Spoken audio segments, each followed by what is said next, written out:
Okay, so I'm going to be reviewing a movie called The Clovehitch Killer, which came out last year. It's directed by Duncan Skiles, and the main actor I know in this is Dylan McDermott, who played in the first season of American Horror Story, and he played in some of season 2 in Apocalypse. Um, I first heard about this movie from this YouTubers called, well, I know him from a while, but the YouTubers Red Letter Media, they did a little review on the movie, and it's a movie that I've heard some people mention and talk about, but this movie just like came out of nowhere, and I think it's only on Amazon Prime, and I don't know, because I don't know why it's on Amazon, just on Amazon Prime, because it's a very well made movie, and it has a pretty, not a well known actor. I wouldn't say like an A-list actor, maybe like a B or C-list actor, but he's a recognizable actor because he played in a major TV show, American Horror Story. Um, but it's well made. It's like theatrical quality. So I don't understand why it's only on Amazon Prime. But anyways, like I said, I first heard about this movie through Red Letter Media. So the movie is about a teenage boy who suspects that his dad is a serial killer known as the Clove Hitch, which a clove hitch is a type of knot that the killer uses in his crimes. Um, so I don't know if I should really give too much away because I don't know how many people seen this movie, but basically that's basically the main plot of the movie. Now, of course, all the evidence does point to the father because, like, how the movie starts out is, there the son's talking about these murders that happen in the town, and then every year they do a memorial for the victims, and then for after a while, 10 years, the killer went silent, and they don't know where he went. So, but the son sneaks out one night, gets in the car. He takes his dad's car and he picks up a girl, and they're making out in the car, and the girl like reaches in between the seat and the door, and she pulls out a photo, and it's a woman tied up in bondage, and she's like, "You're sick. You like this stuff. You must be sick." And he goes, "No, that's not me. I don't like that stuff." He's like, "I don't know why it's in there," because he's lying, saying it's his car, but it's actually his dad's car. And she goes, "Oh," and then she's like, she doesn't believe him. And then the next day he's at school. They're saying that you're sick. Because she told it somebody, and a rumor spread around, and they're like, "You're sick and you're disgusting. Like, why would you like that kind of stuff?" And then as he digs in deeper and deeper, he starts finding out clues that his dad is the killer. And so, yeah, I really like the movie.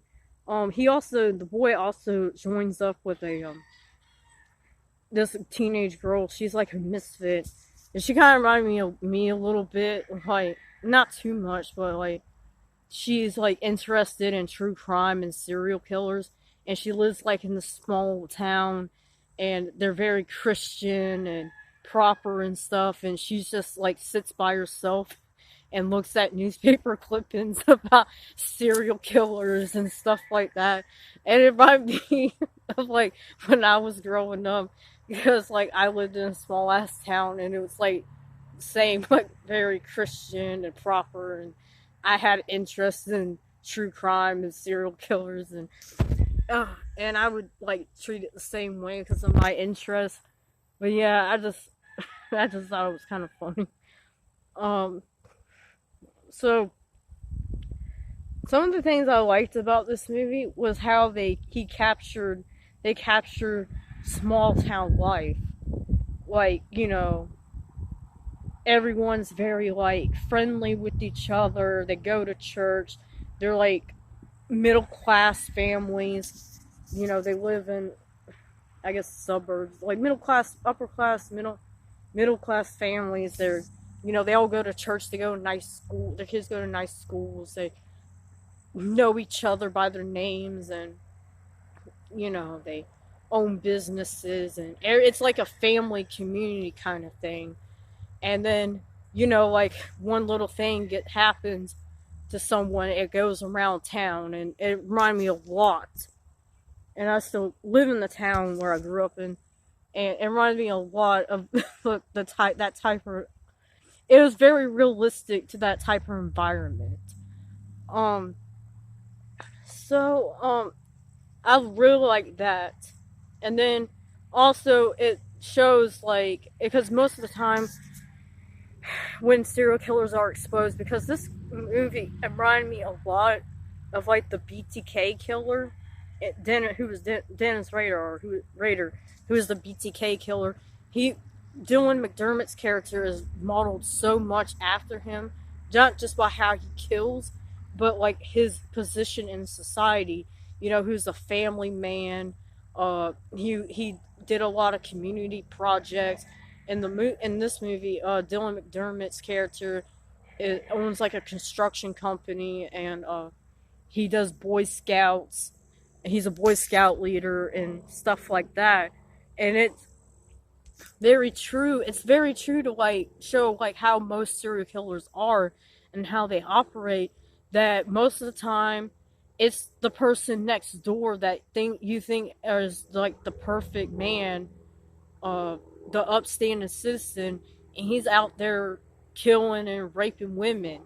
And I love that it showed that it's not the typical person you would think, like the random stranger, the random loner, the stranger. It's, you know, the guy next door who has a family and owns a business. Um, so I like that. Um, it doesn't show the killings in the movie, and like near the end, he does start attacking again. But I will try to get into that. I'm gonna try to get through real quick. It doesn't show the killings, but there's like pictures of women tied up, and it gives you like little hints of what he did. And you know, he's known for strangling and, you know, stuff like that. And it reminded me a lot of like the BTK killer, like how he killed and how he's represented. Um, Dylan McDermott's character is so creepy in this. Like, I've only known him from American Horror Story, and he plays like in that show. He plays like the typical douchebag kind of husband, but he's not bad, like mean or anything like that. But in this, he's proper. He's like too proper. Like, he doesn't swear. He drinks Coca-Cola, like cherry Coke. He don't drink. He's very like, I'm not trying to stereotype and stuff. I'm just saying, like, you could tell, like, there's certain people, they're like too nice, and you could tell like there's something going on underneath with them. I don't know, because I had a personal experience like that with a woman, like how I'm not going to get into it, but like how she was like too nice, and then I found out she was being so awful to her husband. But anyways, that's what he's like, too nice, too proper. And then it's like that feeling, like you could tell, like, yeah, he probably is doing something wrong. I also liked, well, hold on, the cinematography in this movie is great, because like it's small town life, but it's set like, I'm guessing, in the fall or winter, so it's like very like grayish, wet, um like a dry color, an atmosphere to it. Is really great. Now, I did, some things I don't like was the ending, which I'm not going to get into. I don't want to spoil it, but when he tries to start killing again, I didn't like the whole little twist in how it ended. I thought that was really stupid. It didn't feel, the rest of the movie felt realistic to me, and then up to that point it was like, yeah, you kind of lost me there. Um, Also, there were some times I got annoyed with the son because there's like all this evidence pointing to his dad being the killer. Like, there's one scene where he goes into the, like, his dad built a crawl space, and he goes under there and he has like blueprints of like torture room, like what torture rooms he wants to build, and like a figure of like Barbie's tied up, like how the victims are. But he opens a shoebox in there, or a box, and there's driver licenses in there of his known victims. And then like his dad said, "Oh, son, your uncle did this, and I was just trying to cover for him, and I don't know why they were down there. I don't know why I got rid of them." And he's just in the he just kept flipping from, okay, my dad is the Clovehitch Killer. No, he's not. He's the Clovehitch Killer. No, he's not. And it just really annoyed me, and especially that part when he had the people's driver's licenses and some other trophies. It's like, yeah, your dad is the killer. Um, but I understand it's probably going with the theme of the movie about not trusting authority figures when they tell you, you see, or your parents, when you see something, you see that all the evidence that they're doing something wrong, but they're trying to tell you, no, it's not me, even though all the evidence is pointing to it. I think that's what the theme was, but it really did fucking annoy me. Yeah, I highly recommend the movie. I was not a fan of, like I said, the twist and how it ended, but the first good half of the chunk of the movie is really good. It seems very realistic. Like, if you found out one of your relatives was a serial killer, like, what would you do? Like, who could you tell? Because, if you want to tell someone, most of the time they're going to laugh in your face. And it just felt realistic to me. But anyways, that's my review.